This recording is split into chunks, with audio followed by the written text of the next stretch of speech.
Morning peeps, good morning everyone, how's everyone doing? Hopefully you guys are all doing well. Don't forget, if you're new to the channel, like, share, subscribe. Quite a lot of boxing from the weekend, as you guys know, so quite a bit to go over.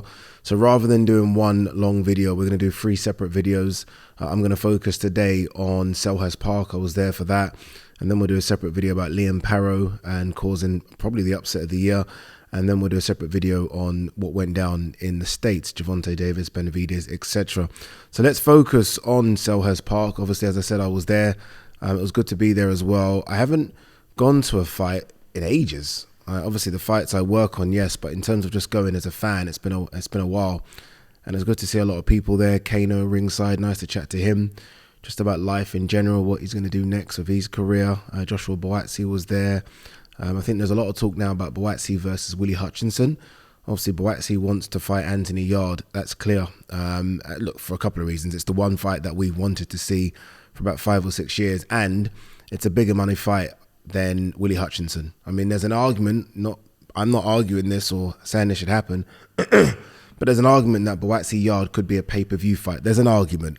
Obviously, there's no argument whatsoever about Buatsi, Willie Hutchinson being a pay-per-view fight. And by the way, I mean, Willie Hutchinson's style is a bit of a problem. I think we all saw that against Craig Richards. So, look, there's a few reasons as to why, if you're Buatsi, you want to go the Yarde route. So hopefully that happens. Fraser Clark, as I said, was there as well. Obviously, there's a lot of talk now about Fraser Clark versus Fabio Wardley happening on the undercard of AJ versus Dubois. That's what we're hearing is going to happen. So a lot of these fighters have got big fights either planned in the oven, so to speak, or coming up. So yeah, that's what's happening. All right, let's quickly bring up the fight card. I did say, if you guys remember, I talked about Dan Aziz versus Sepp. I said that could be a bit of a problem. The reason I ruled it out as a problem is because Sepp, who I actually commentated or worked on for one of his fights against Bolotniks, he had a fight after that, and I think he lost. So I was like, maybe Sepp's just not ambitious anymore. Maybe the ambition's been beaten out of him. But he came in there and he came to fight. And I haven't got much of a problem with a draw. There's a few people ringside. I think maybe just because it's Dan Aziz and they didn't know Sepp, so you just assume that the home fighter gets the W. But the ref was obviously deciding, that's not how it's going to play out. So yeah, I was a bit disappointed with Aziz. Look, it's his first fight since the Buatsi defeat, and he didn't pick an easy opponent to come back to. There are easier opponents you could choose, and he decided, I think, to pick a tough opponent, maybe to see where he is still. Obviously, he's not a young kid. He's 34, 35 now, Dan Aziz. So maybe he just wanted to see where he was. And he got some good rounds in there. Seeing him up close and personal, what he did do that I didn't like, I'll talk about what he did do, which I liked, but what he didn't do was separate himself enough. Like, he was really on the chest of Sepp, and I get that. That's kind of his style, but I almost feel like in order to get full leverage on your punches, you need to, maybe, look at me, the fucking trainer, but you need to take a couple of steps back, surely, to kind of see what you're doing. I almost feel like he smothered his work a little bit. And I think Sepp enjoyed that kind of in-fight battling. I think Sepp likes that. That's what Sepp does. So I almost feel like he was playing the game as Sepp rather than doing what I think he's good at, which is almost, stepping to the side, giving himself angles, giving himself that room to work. And then, yes, when you want to do a bit of up-close dirty boxing, you can do that. We know he likes that. So yeah, slightly disappointed in Aziz. But as I said, I think Sepp is actually a decent opponent. And it's not the worst draw in the world. It probably means you're going to have another at that level again before you go up, but it's not the worst in the world. Isaac Chamberlain versus Jack Massey was without a doubt the best fight on the card of the main fights anyway. It's a fight that kind of swung both ways. There were times in that fight where I was like, okay, Isaac Chamberlain's going to win this. He's on top here. He's starting to land some big shots. But Jack kept taking those shots every time, and not only that, but those times when Isaac was landing the shots almost came like 30 seconds before the end of the round, so he never really had time to sort of really put Jack under pressure, because then the 10-second clapper came and then that's it, the round's over. So yeah, I was actually, by the way, I was sitting right next to Chev Clark, so I was getting good insight about how both of these guys are fighting from Chev, who obviously wants to fight both. So yeah, it looked like Isaac was on top. It looked like Jack was able to weather the storm. And then when Jack came on top, it almost seemed a bit too much at times for Isaac. One thing Isaac did, which I don't know, like I've never thought of Isaac as a puncher. Like, I've never thought of him as a puncher. And there were times there where I felt like he maybe overcommitted a little bit. You know, I was speaking, this is me going off a tangent here, but I was speaking to Bernard Hopkins about this. Bernard Hopkins was teaching me about this, because Bernard Hopkins wasn't known as a puncher. He could punch a bit, he could whack a bit, but that's not what he was about, right? And he used to always talk about not putting everything into your punches. Like, sometimes a fighter can get so used to that power because they felt it. So sometimes he would sort of put 70%, 60%, and then 100. So they're not used to it as much. And I felt like Isaac sometimes with that right hand, everything was 100%. And I think Jack was just getting used to it. Rather than pepper, bang, it was bang, bang, bang all the time. And I just kind of felt like, maybe Jack's just kind of used to it now and absorbing. Bear in mind, this is a Jack that was up there taking licks from Joseph Parker.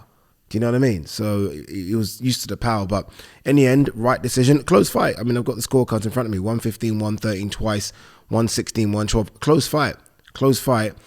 And Isaac will watch that back, and I think he'll kick himself because it was there. It was there. Like the first 6 or 7 rounds kind of swung both ways. Like both of them could have shared those rounds. I thought from sort of 7 to 10, I thought Isaac's best work. And I thought, okay, Isaac's doing really good here now. Isaac's starting to kind of roll. He's starting to have a look. He looked good. And then championship rounds, Jack just took over. And that was that. All right, let's... I want to focus on Ben Whittaker, so I don't know if I should do Billam Smith first. No, let's do Ben Whittaker first. Ben Whittaker versus Ezra Arenyeka. Ben Whittaker winning it pretty much by a shutout. And now he's the IBF International Light Heavyweight Champion. I don't know if that puts him in the top 15. It probably does of the IBF rankings, but he's obviously off that, right? In terms of he's not going to be fighting for an IBF title anytime soon. I want everyone to understand as well, this is Ben's 7th, 8th fight. And I say that because I've seen a lot of stick coming his way. He's overrated. He's this, he's that. Dude, he's had 8 professional fights. And look, I am the king of overrating him. So I put my hand up. But he's had 8 professional fights. He still sometimes falls into, I think, the point scoring way of an amateur. But I still think he's an incredible talent. I just needed to see a bit more. I needed to see a bit more from him. But there were times in that fight where, especially after he got headbutted and elbowed, he got headbutted walking that guy back to his corner, which was a bit cheeky. But you don't have to headbutt someone. I mean, Ezra could have been thrown out of that, and then Ezra threw a couple of elbows as well. He could have been thrown out for them. But I thought that might light a fire up Ben. Like, okay, really, we're doing that? All right, watch this, and it didn't. It didn't. I am all for the showboating. As I said, look, there's a reason he's got 2 million Instagram followers. There's a reason he's co-main event. There's a reason a lot of people tuned up to watch him, right? Because they enjoy that showboating, but they want the showboating to kind of go hand in hand with being mean and aggressive and destructive and spiteful. You want that to kind of go like that, don't you? You don't just want that. I always talk about the showboaters, right, in boxing over the last 20, 30 years. The 2 biggest have been Roy Jones Jr. and Prince Hasim Hamed. When those motherfuckers want to hurt you and get you out of there, you're gone. You're gone. There is no, no, you're gone, you're done. Roy and Prince, as well as being showboaty, that's what they were, right? I mean, Roy used to fight with his hands behind his back, and Prince Hasim Hamed used to do all sorts. But once they know you're hurt, you're fucked. And there were times on Saturday where I thought Ezra was hurt. And I thought, okay, Ben's going to fucking light him up now. And no, it just didn't come. It didn't come. And I was slightly disappointed by that. Look, again, I am Team Ben Whittaker. I'm not trying to remove myself from the fan base, but I just needed to see him really kind of go through the gears. Like I was watching and I was thinking, I know there are more gears because he showed us in the fight. There were little bursts, like 30-second burst there, 30-second burst there, another 30 second, another 30 second. And like, so he's showing us it's there. And I'm like, dude, you know your fitness is there. You know you're way above this kid, like way above his kid he was. Show us. Show us why you're an Olympic silver medalist. Show us why you're touted as one of the best prospects in world boxing. Show us why your level's above Ezra Arenyeka. Show us. And we didn't see it. We didn't see it. So, yeah, it was slightly... Look, I find him thoroughly entertaining, but I also want him to shut up some doubters. And he didn't. He almost gave those doubters more energy, more fuel for the fire. So that was a bit disappointing. So look, hopefully he'll watch that tape back, and look, he needs to get his training setup sorted as well. Is he going back to Sugar Hill Stewart? Is he sticking with his current trainer? That needs to be sorted as well. But hopefully he'll watch it back and think, fucking opening right there. I should have took him out.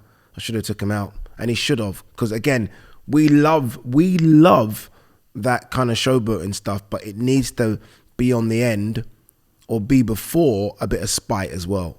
And we didn't really get much spite. Chirs Billam Smith versus Richard Riakporhe. I am so disappointed that I won't be able to get my time back from watching that fight. It's true. I didn't enjoy that fight whatsoever. I want to, before I become Mr. Negative, I want to give Chirs Billam Smith all the plaudits in the world. That dude, like, if you were to have told me that there was going to be like a triangular of cruiserweights, so we're going to see Richard Riakporhe, Richard Riakporhe, apologies, Lawrence Okolie, Chirs Billam Smith, and who's going to come out on top? I would have said Okolie. And who's going to come second? I would have said Richard Riakporhe. That, I'm being very, very honest with you. He's beaten both of them. He's beaten both of them. Two big punchers, two very, very, very big cruiserweights. Basically, bridger weights. Okolie's jumping to heavyweight. So two enormous guys. And he's basically been able to take what they can throw and throw back and dig deep and come through. What both of them were really bad fights, but doesn't matter. He's the winner. He's got the W. He's come through that, and you've got to give him credit. So disappointed in Richard Riakporhe. I mean, let your hands go. Let your hands go. Like, there's only a couple of rounds in there where he let him go, and I'm thinking, what are we doing? Don't leave that ring with any regrets. Don't do it. Like, you're fighting in a stadium. A lot of the support was for Richard Riakporhe, which is a big deal. Your main event, world title fight. Leave it all in the fucking ring.